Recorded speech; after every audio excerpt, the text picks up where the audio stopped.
Vítam vás v priestoroch Hotová Karpatia,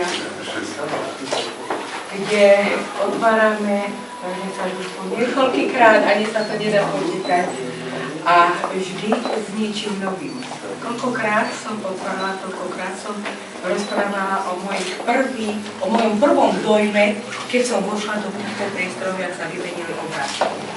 A musím aj to raz povedať, že viete, vdýchlo na mňa, ja by som bola tak, ako keby som sa dostala niekde do rozprávkovej časti.